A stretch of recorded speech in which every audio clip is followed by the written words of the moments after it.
Well, first of all, Eddie, I can't start this without addressing the things on your feet. The charming footwear. Unbelievable. Bottega Venetas. We're trying to mix it up. I'm 40 next week. You really? So I'm like trying to just stay relevant, stay cool. Down with the kids. Yeah, I'm trying to be down with the kids, and I think I'm doing a good job personally. Coming from, we usually cover MMA, right? Yeah. So I think there's two things the UFC probably has advantage over the boxing. One, they can make the fights they want to make fairly easily. And second, I don't think a loss means as much as it does in boxing. Yeah. Signing people like Joseph Parker, I think you guys at Matchroom are trying to change that trend in boxing where a loss doesn't necessarily mean would you agree? I do agree, especially if you lose at a certain level. Messed up. You know, I mean, is he your boss, Connor? Cannot confirm or deny. No. But he's a good example. Really, all right, he lost to Khabib. Has it really changed his value? Has it changed his draw? Has it changed his earning potential? No, it probably might have made it even more intriguing, to be honest with you. So I think there's a good example, but it's only really relevant if you continue to jump in. You need someone to look out for your career. You know, you need someone who's not just there going, no, fight him. Like, let's look at him. Parker, he boxed Joshua in a unification fight. Did well, made a lot of money, lost on points. Came back, thought, I want to get a win real quick and I want to make a statement. Got offered the Dillian White fight, jumped in that fight. For me, if I was promoting him at the time, I probably wouldn't have given him the Dillian White fight. But fair play to him, he thought he could win. He jumped in, he had a short camp, and he nearly won the fight in the last round. But I think people underestimated how good Dillian White was at the time. So then he's come back, he's got a couple of wins. What you don't want to do is, if you would have fought White, then go into another and go, no, I should have won that fight, so I'm going to gamble again. And then before you know it, you have 3 or 4 losses. That's when your career's over. So really, you've got to be smart, but also you've got to believe in yourself, you've got to take the right fights, and you've got to gamble at the right times. So I look at Joseph, I say, right, he'll box on June 29th. Then, what are we looking at? Okay, Chisora, might be Gassiev, might be Povetkin. Now, all these heavyweights we've got now, we've got like 13 or 14 really good heavyweights who can all fight each other. I haven't got the space, even globally, to give them all individual fights for the next 6 months, 12 months. So I've got to stick them in with each other. And that's exciting because whilst we're not getting Wilder against Joshua,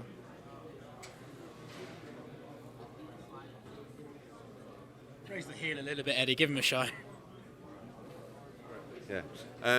Whilst we're not getting Wilder For those unaware, Gareth A. Davis just wanted to take a picture of Eddie's shoes. Whilst we're not getting Wilder Joshua, we can get some brilliant heavyweight fights. And to keep the division vibrant, we need to keep making those fights. And that's why we want to grow a really deep stable of very good heavyweights. Well, that's what I was going to ask you. Part of the mission feels like you're basically getting every heavyweight that you can because then they're under the same umbrella. And then, like I mentioned, the UFC, it's less of a struggle to make those fights that people want to see. Mm-hmm. Yeah, and that's something that when I'm talking about the UFC because obviously that's relevant to your site as well, but I think sometimes the UFC has the reputation of total control over fighters and just slinging them in with whoever they want. I don't necessarily think that's great for the fighters, by the way.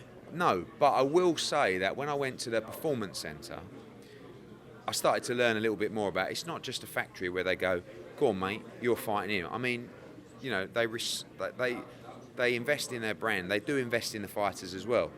To get total control and to get that sort of monopoly of a sport, you really need to do what the UFC have done. And we'd like to be like the UFC in some respects, certainly as a brand, because I think they're incredible what they've built worldwide. I don't think in boxing you will necessarily ever get that. You're fighting him. And I mean, when you think about it, I'm jealous of it in a way. But you're not getting the chance to individually negotiate fights that may change and fluctuate in value. That's the key.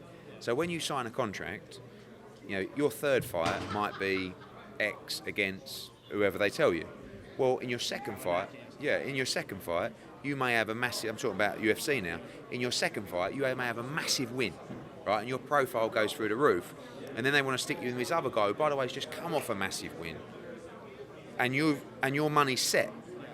I think what Conor has done, and sorry to keep blowing up Conor in the MacLife interviews, is sort of taking the negotiation away from the UFC. He's probably the first fighter to do that, where he's sort of gone, you know what, I'm not playing by your rules. I know my money's that, but you know what, I'll retire. Don't worry about me. You want me on UFC, you've got to pay me right.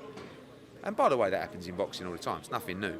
But now, I think for a long time, the brand has been the power rather than the fighters, and now through Conor, the fighters have started having the power in the UFC. Not many like him, by the way, and not many fighters that can actually change a business.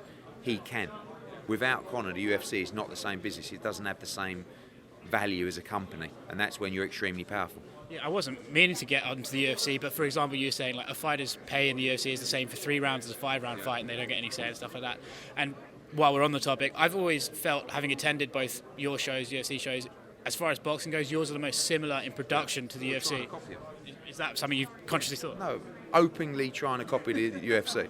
They lead the way, and actually, I say to all my staff and everyone that works for us, please follow the UFC and please watch the mindset, the way they conduct themselves. Everything from the brand presence to the promotional material, to their production, to their website, to their social program, like everything, because they do it. They're the best, And when I compared several years ago now, probably 10 years ago, the UFC audience to the boxing audience, what I found was I needed to be more like that audience, and that's what we've done in the UK. We have to try and do it in the US now, which is going to be very difficult. I feel like it's been said, but I think the best thing you've done for boxing in the UK is turned it into like a lads' night out. Any event has got to be fun. It's got to be a little bit sexy. It's got to be alive. No, but it has, hasn't it? That's the thing with UFC. When I spotted this in Vegas 10 years ago, I went to a boxing event on a Friday night. I went to a UFC event on a Saturday. See, Danny Jacobs was fighting on the Friday, and Brock Lesnar was fighting Darwin or Carwin or whatever his name was on the Saturday. I went to the fight, and it was dead. People were sitting there asleep, right, with like hot dogs and like a big 4-litre Coke. Went to UFC the next night, and it was mental. It was full of women. All the guys were in suits. They were drinking vodka, Red Bull, champagne. It was a hot ticket. You need people to say, "You're going to UFC tomorrow night?" Not, "Oh, you going to the box? Who's on?" "I don't know. Like I just got a ticket," and that's not motivating anyone to go. It needs to be a hot ticket. It needs to be a great atmosphere, great fun. People say, "Oh, everybody at Eddie Hearn's events are all drinking and dancing."